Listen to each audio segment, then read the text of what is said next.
everybody. Welcome to Podcast Revived, episode number 20. I double-checked this time before hitting record. I am your host, as always, Shane Craig, and joining me is the lovely Jessi Craig. Hello. If you do not know, Podcast Revived is where we share our love of tech, gaming, and the occasional nerd culture with all of you guys and gals out there. We record this and post it every week. You will see the YouTube video first and then in podcast form the following day on Monday. So be sure to leave a rating or a like wherever you happen to be watching or listening.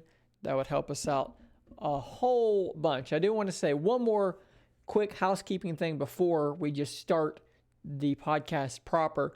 I have started a gaming only gameplay, I guess I should say, YouTube channel, which is called, just if you just search for Scary If Literal Gaming, you'll find it. And so basically the thought there is that I'm still going to cover gaming news on the main channel, but gaming live streams and gameplay videos, things like that, will go up on that channel so that I'm not kind of mixing, for you guys that maybe subscribe to hear me talk about this thing, the little Surface Duo or phones or tablets or tech, you might not care about, me playing in a video game. And that might be cluttering your feed. And I don't want you to unsubscribe. I want you to stick around. We're a family. We're a community. So if you do want the gaming stuff, Scary If Literal Gaming, I do want to do some live streams on there with the group of us very soon. Like, I'd like to jump back on Phasmophobia again and get a couple of live streams up on there. I know it's a big game that you've enjoyed. They're releasing a new map on Phasmophobia. Are they really? Yeah, it's a prison. They're releasing a prison level, which should be very creepy and horrifying to have to explore in the dark. So definitely subscribe to that channel and look out for some live streams in the near future. So the first thing I want to talk about here, I want to spend a little bit of time on. I don't think there's a ton of gold in this vein necessarily, but I thought it was really interesting. So obviously, the Surface Duo has been out since early September the 10th of 2020, and it has received a very mixed reception, right? So a lot of people, it basically ranged from the best reviews were, reviews that were like, hey, it's got a lot of promise. When it works well, you can see it. You can see the vision. Hardware is great. It looks cool. And when it works really well. It's got some problems, but that was about as good as it got. On the flip side, some of the reviews were really, really negative. People talking about, calling it unusable, calling it broken, just trashing it. I wish I had my old phone, that kind of that kind of stuff. So it got trashed by a lot of people. Some of the reviews, I think one of them was from Ars Technica that was like comically negative, just looking for stuff to be mad about. So that's why this bit of news this morning actually really surprised me. So Time Magazine on their website, they've got a list of the best inventions of 2020. And they, believe it or not, actually included the Surface Duo on their list. Oh, wow. That's actually really cool. Yeah. It's unclear. So, their best inventions of 20. I don't think it's like a list, like a numbered list necessarily. So I don't think I can say like, oh, it was number 90 or something like it. Just their top inventions. But really interesting that they actually did include it. And they've got some. I'll read their little paragraph here because it's fairly brief. It's not even an article. It's literally just a paragraph.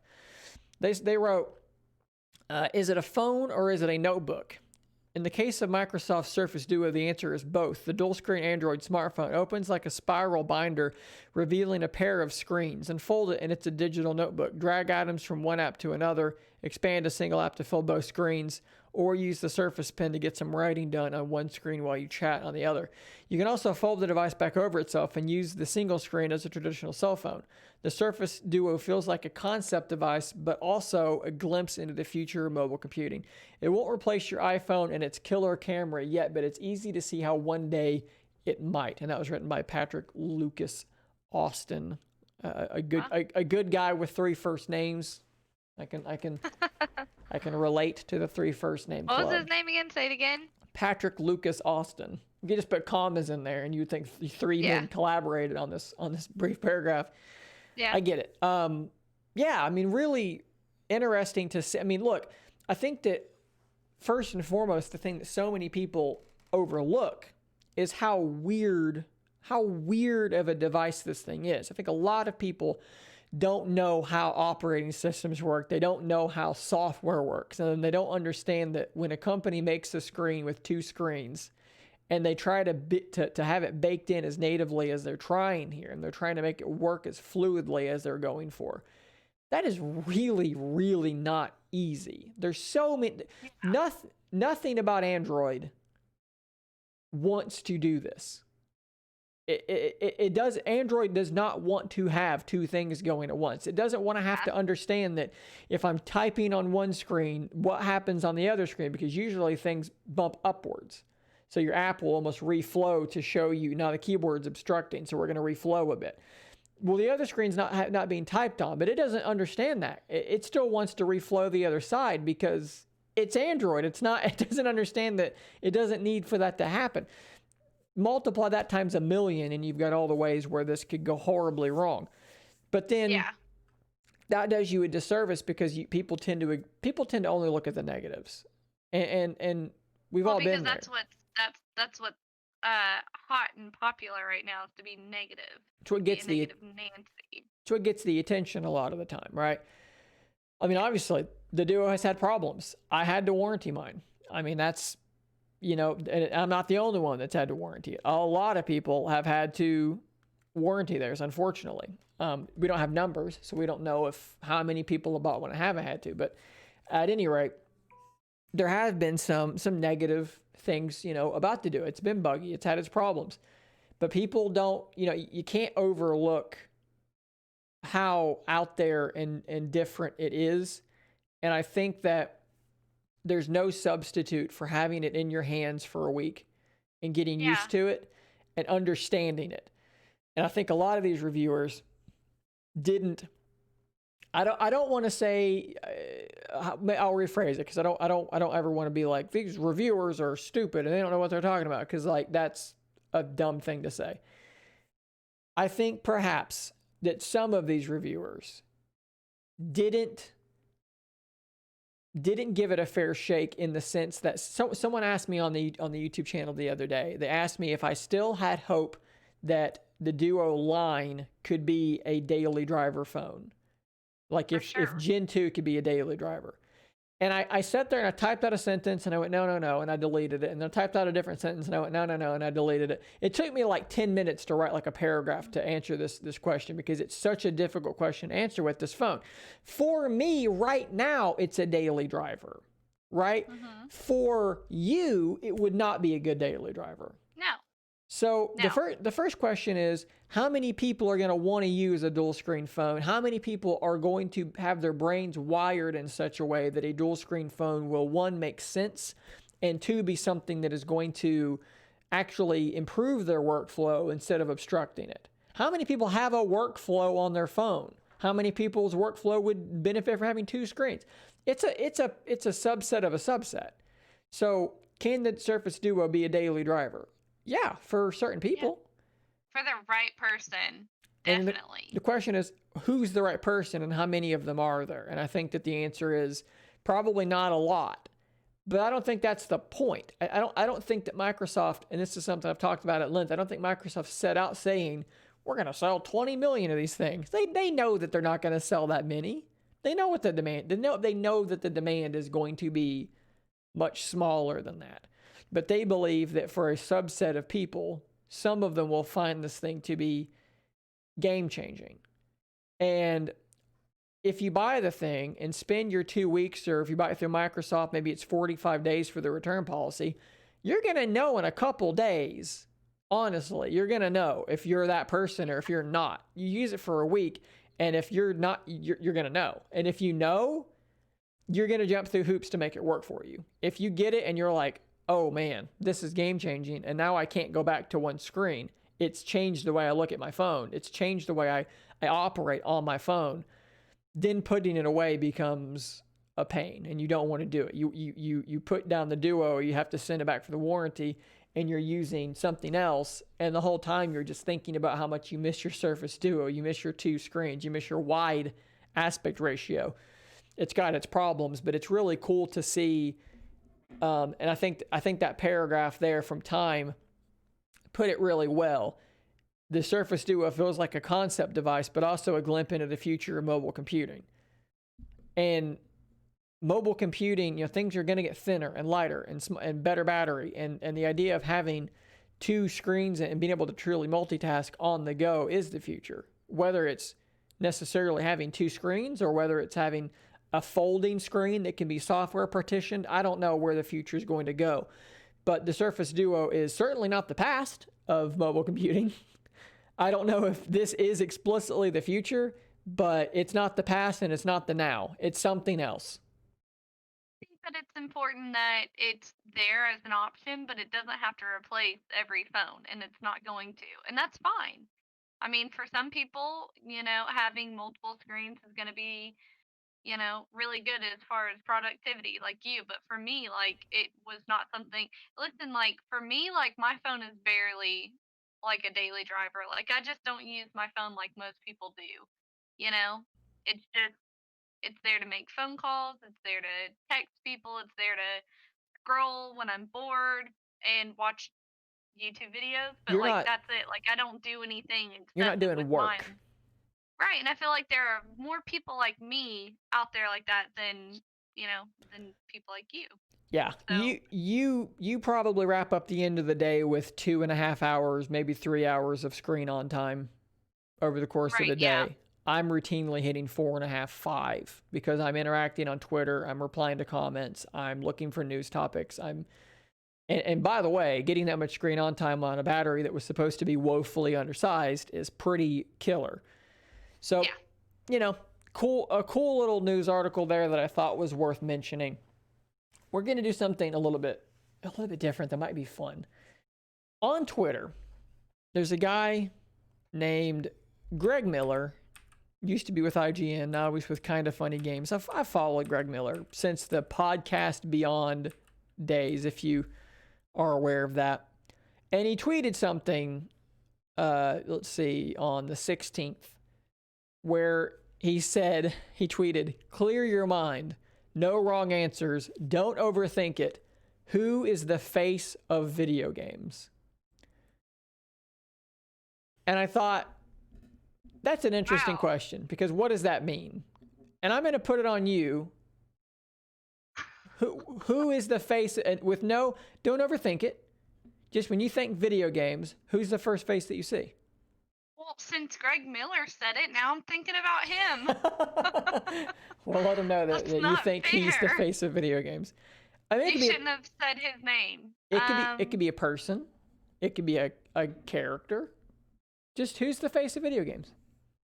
Oh, Jesus. Holy crap. I don't know. Steve from Minecraft, is that his name? I think that's a really good answer, and it's not. I expected a particular answer to just because one came to my mind immediately, like Tell me.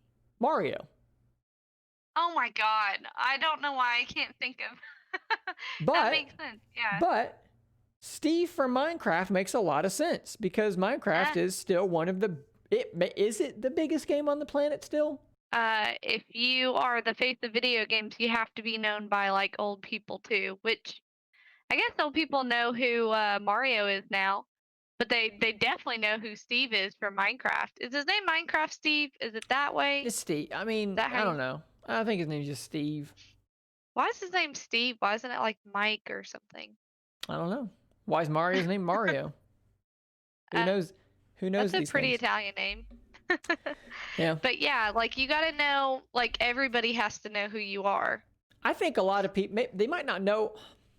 I think a lot of They parents don't know his name, but they know who he is. I think a lot of parents probably know Steve because their kids are playing Minecraft. They're buying the toys. Yeah. Or the creeper. Maybe the creeper is the face of video games. Here's an interesting question.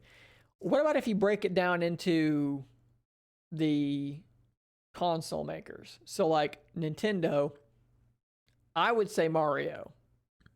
But You can make an argument for Steve there too, because Minecraft is huge on the Switch. What Well, if we're about? talking about Switch now, it's gonna be Tom Nook. He's gonna be the face of video games because everybody knows Animal Crossing now. What And about? that was not the case like 2 years ago. I was gonna ask, yeah. What about like just generic Minecraft villager? What about Joe Biden? He's a big Minecraft villager, from what I understand. Oh, yeah, a lot of people know him. Is he the face of video games? Is Joe Biden the face of video games? I gotta tell you, when I think video games, what I first think of is President-elect Joe Biden.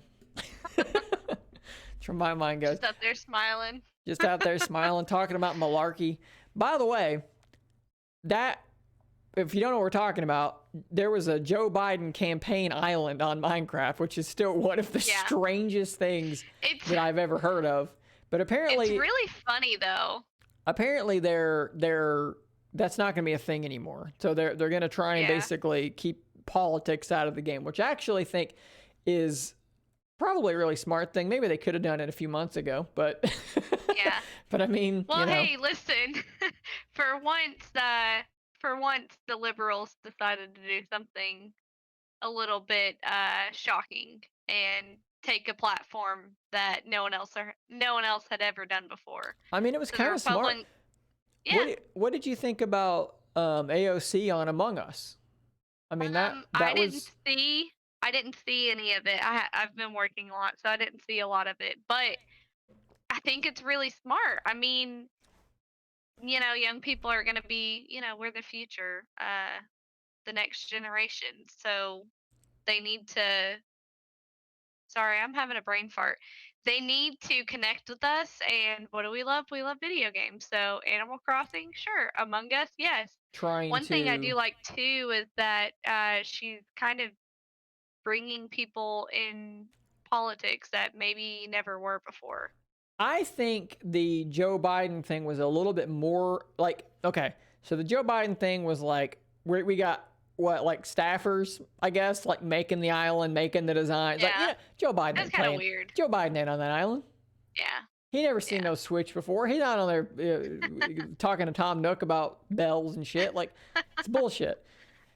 AOC was actually playing the game there, talking to people. So I thought that was, exclude. We're not talking about their specific politics. We're talking about just the idea of a politician outreaching through something like that. I think that the Animal Crossing one rubbed me the wrong way far more than the AOC thing did. The AOC thing, I was like, that's smart. Definitely. That's pretty cool. The Joe Biden thing was a little hokey cringy to me. It's a little cringy. Yeah. It's a little like, do you think that helped? Do you think anybody was like, well, I was going to vote for that Trump guy, but I heard Joe Biden has an Animal Crossing island, so he's got my vote now. Like, come on. It's stupid. Yeah. It's a stupid thing. I want to keep our game stuff a little bit more neutral because I know that the gaming media tends to be a little more left leaning. Mm-hmm. But you know who would be amazing to watch play Among Us? President Trump. Oh my God. Oh my God. Look, there's a lot of things I would pay good money to watch Donald Trump do. Be the president, maybe not one of them, but play video games and lock his ass in a room. You're not getting out of here until you get through this level. Jesus Christ, that could be the funniest fucking thing in the world. I want to see him play Among Us specifically, where he has to try and. Somebody needs to make this happen before the president leaves the White House. Oh man, he has to play Among Us with AOC.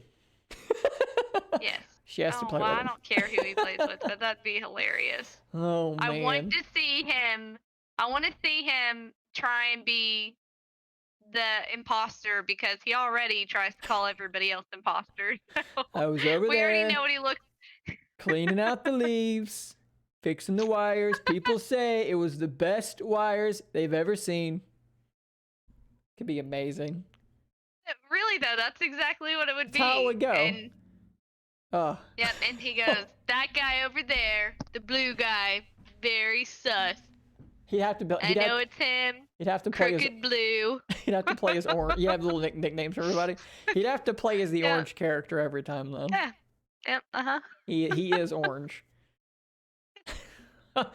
So what about? I think Nintendo's got several good answers. They've got several good mascots. Microsoft, I think, has kind of a middle Must be ground where Halo. it's The guy from Master Halo. Chief. It's Master Chief. Yeah. They've got nobody else. Yeah, I don't care about that game, but like that's who it is. For sure. There's no argument. What else do they have? They've got like Fable. They've got like a car from Forza. There's like a car, I guess. Is their mascot. The face of gaming is that car. Gears. I don't even know who the main character of Gears is. So that can't be it. If I don't even know who the fuck it is, then that can't be it. I played the original Halo in the multiplayer, and that is it. But I know who Master Chief is. So yeah, you've got something there. What about Sony? Sony, I think, is interesting. Who is the face of PlayStation? I think there's a lot of good answers. Well, it's Nathan Drake to me. Nathan Drake is a good answer. Will that franchise continue? And if it doesn't, will he still be the face? Will we see Nathan Drake again? I think we will. There's a movie coming. He doesn't have to be. I guess, like, I mean, it could. Listen, you know who would be? It'd be Sackboy, because he's like the PlayStation thing. But like, I don't really want that. Like, that's not fun. Sackboy looks. He's all right. And I want to say it's Crash Bandicoot, but he's not. He's no longer just Sony's. Like, he's on Switch now. Yeah, he's not exclusive. Crash was 100% Sony's face for a long time. Absolutely. Do you remember when Sony's face was? Let's see, what was the spokesperson that they fired? What was that guy's name? Oh, Kevin Butler. Do you remember? Remember when Kevin Butler was the face of PlayStation? He had the stupid advertisements where he would Look at him. Yeah, Google Kevin Butler. My Google image search. The guy I think it is, then I don't remember that. Well, he was all over their commercials, and they were a big hit. Those commercials were very good, but he's gone now. What about Spider-Man? Oh, that guy. Yeah. Yeah, he was like, yeah, he looks like he's just like an office worker. He came out at E3 2010 and gave like this epic fucking speech about gaming, and it was amazing. That's amazing. But wow, yeah, I remember him. That's too far gone now. But what about Spider-Man? Yeah. Spider-Man because Sony owns Spider-Man. I think not as a game though. Well, so a couple of things. Spider-Man PS4 apparently has sold 20 million copies worldwide. It might be the best-selling PlayStation game in history. PlayStation exclusive first-party game. Miles Morales is doing very well. In terms of movies, I may be wrong about this, but Sony, I believe, still has the rights to the Spider-Man character, and the fact that it's in the Marvel Universe is simply because they've worked out a deal to make that happen. Like, I don't think... let's see here. Sony owns Spider-Man. I think that the last couple of Spider-Man games have been like Sony and Marvel. I know that because if you remember, there was a problem there where it appeared that Spider-Man was going to leave the MCU because they couldn't work a deal out. Oh, that would have been horrible. And then they got it together and they managed to figure it out. Yeah, so I think Sony does own the rights. Spider-Man is a pretty damn good face of your gaming. Who else could be? Yeah, he's been around for a while, hasn't he? Oh, yeah. Oh, yeah. Like, as far as, like, the PS1 game. Wasn't there a Spider-Man PS1 game, or is that PS2? The best ones were on... Spider-Man 2 on the PS2 was really good. That was multi-platform. That was before, I believe, Sony bought everything up. Oh, I didn't know that. Their purchase came shortly before the Tobey Maguire movies, if I'm not mistaken, because those were produced by Sony. Maybe they owned it before. I don't know. But now Spider-Man is like, it's all PlayStation. What about anybody from The Last of Us? Do you think Joel or Ellie? For sure they could be. But I don't know. I wouldn't want to put them as the face of gaming because that game was more like it was more like an experience than I don't know, it's not as fun. They're Like not it a, was a fun game and it was a great story and everything, but that was like a masterpiece and for me when I think of gaming, I think of having fun. they're not a So like mascot. yeah, they're not a mascot. No, not in my opinion. I could be wrong. A lot of people probably think I am wrong, but to me, I would put Nathan over Joel or Ellie any day just because it's so fun. It's such a fun game. Like that's what it's about. It's about having fun. And The Last of Us, although there were parts of it that were fun, it was just such an intense experience that we probably could have had, you know, in another form, I guess, almost like reading a book or something. Like it was Yeah. definitely very different. So, just my Yeah. thoughts. Yeah. I think Nathan Drake does make a lot of sense. I might lean more towards Spider-Man just simply because it's so big right now. Spider-Man is Yeah. having a renaissance where I feel like all the damage that Spider-Man 3 did has been pretty thoroughly undone. It's the golden age of Spider-Man. What are you talking about? Spider-Man 3 was a terrible, terrible movie. Oh, okay. There's not one thing about that movie that didn't suck ass. You know what's really funny about that just still gets me to this day is that the Spider-Man font from the movies was the PS3 font and it Yep. was just like tied in together. And Yep. it's probably very intentional, but I hated it. Like for me, I was so annoyed by the fact that it was the same font. I don't know why. If I'm not mistaken, when you bought the PSP, I think that it came with it was either the first Spider-Man movie or Spider-Man 2 on a UMD, which if you don't remember, that was a Universal Media Disc. That was the type of media that the PlayStation Portable accepted.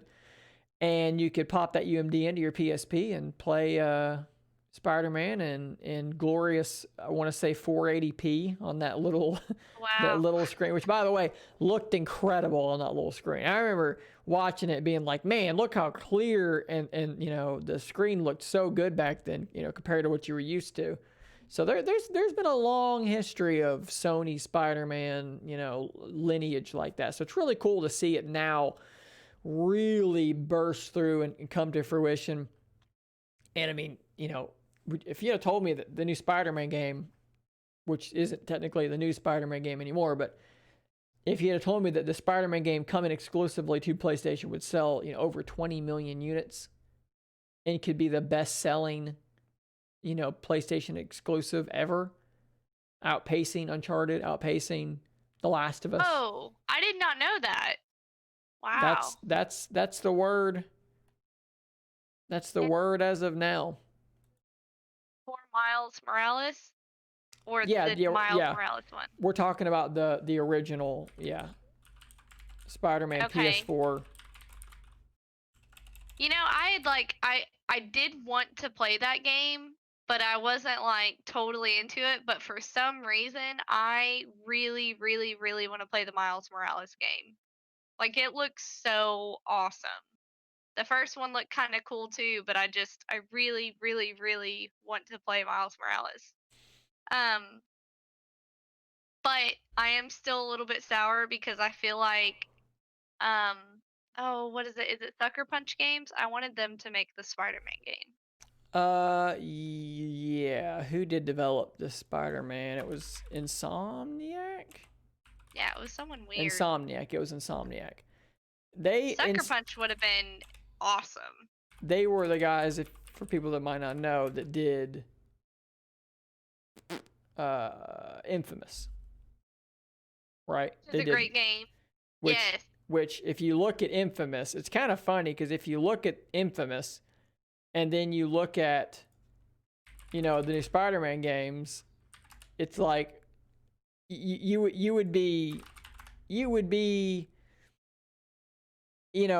that crazy if you watched it and you actually thought that it was the same developer because they look so similar you could easily be forgiven for being like, oh, that's probably the same people, because you're running around a city, you're doing melee combat with superpowers, you're climbing walls, you're flying. I mean, it looks very much like Spider-Man. So, when the rumors initially started that they were developing a Spider-Man game, I think a lot of people thought that it was going to be Insomniac that was working on it instead of Sucker Punch. Did you get that mixed around? Because Sucker Punch did not make Spider-Man. It was Insomniac. Yes, I'm sorry. Yeah, I did get that reverse. Yeah, Sucker Punch. Yeah, so the initial rumors were we were thinking that the people that made Infamous were the ones that made Spider-Man. And then we found out that it was Insomniac that made. And that was kind of shocking to me. Which Insomniac, they made Ratchet and Clank, they made Spyro back in the day.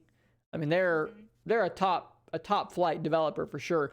But yeah, it seemed to make a lot of sense for it to be Sucker Punch. But I mean, hell, Insomniac has more than proven themselves to be capable. I mean, what did they go on to do? I don't know. They made this game called Ghost of Tsushima, which is like nominated. Yeah, which is really nominated everywhere for Game of the Year and all these different. I think that the Game Awards have it nominated like half a dozen times for different things. Apparently, it's like, here's the thing. Like, I want to play that game too, just because I absolutely love Sucker Punch, because they gave me Infamous 2. Was it 2 Second Son? Infamous 2, or was it?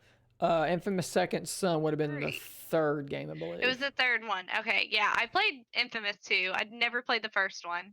But Second Son was absolutely like my all-time favorite game, really besides God of War on the PS4. Like, I would do like God of War, and then Second Son, and then like whatever else I played on there. But oh my god, I love that fucking game. I love it so much. So I want to play Ghost of Tsushima as well, but I am a little, like, I'm of two minds. I'm excited that they made something really different, that was kind of out of left field. Like, I don't think anybody could have predicted that's what they were going to make. And when I saw the trailer for that game, I was like kind of bummed out about it, because I was like, oh, like, I just want more of Infamous, basically. Yeah. But I, like I said, I'm glad that they're doing something different. A lot of developers don't do something different. They kind of stick to the beaten path. But yeah, I was a little bummed out. But I guess if I get a chance to play it, then I'll understand why it was nominated so many times. It's gorgeous. I mean, I've heard that it's kind of a throwback in terms of the way that it plays to some older style games, which is cool. They've also added, I think that they've added co-op, which is kind of insane that that's a thing that they add to a game like that after the fact. But yeah, it looks cool. The combat system looks cool. It's gorgeous. Honestly, PlayStation had a hell of a year this year. I think I saw a tweet where they were showing from the Game Awards, like, nominations by publisher. So like what publisher had the most. Yeah, here it is right here. So by nominees by publisher, let's work from bottom up. Bethesda has 4, EA has 5, Riot Games has 5, Nintendo has 5, Valve has 5, Activision, Devolver, Square Enix all have 6, Supergiant Games has 8, Xbox has 8. Guess how many PlayStation has? Any idea? 20. Oh, 22. 22. All right, well, I was right there. 22 nominations for PlayStation. I mean, that's just incredible to have that many nominations. So, well, clearly, I mean, if you're talking about who's winning as far as game content, then I mean, I guess you would say that'd be Sony. Yeah, I mean, it's hard to argue if you're going to have one gaming console for the next gen. It's really hard not to say just buy a PlayStation. If you're like, look, I'm gonna buy one thing to play games on, it's got to be the PlayStation. I don't know why you would buy anything else at this point. They've got such a lead. I mean, maybe the ultimate answer is to, I mean, back in the day, it was people would say when it was the PS3, 360, and the Wii. I remember that the joke was that people would say, "Oh, I have the Wii 60." So you would do this Xbox 360 and the Wii, and that covered all your gaming. And now, maybe now the answer is PlayStation 5, and maybe you get the Switch, or maybe you do PS5 and then Game Pass Ultimate, and just stream it to your phone or to whatever. Maybe that's your handheld. You know, who knows? It's a brave new world out there, but PlayStation looks poised to continue kicking a tremendous amount of ass. Poised is the best word you could have used. They do have a lot of poise. See if they can keep the momentum going. Well, I think that's going to bring us to the end of the episode. I always like to remember to tell everybody, head to scaryifliteral.com. You can find all of our links to social media and everything there. Do follow me on Twitter at scaryifliteral. Do check out Scary If Literal Gaming. It is a featured channel on the YouTube channel, so you'll see it there. Stay tuned for some Let's Plays and some live streams and so forth going forward. I guess that's anything you want to add before we close up? I think that's about it. I think so. I think this is a pretty fun, kind of loose episode, but always good to have a lot to say about games. So. There you go. For sure. Okay, well, thank you for joining me today, Jessi. My name is Shane. This was Podcast Revived, and until next time, stay nerdy, my friends.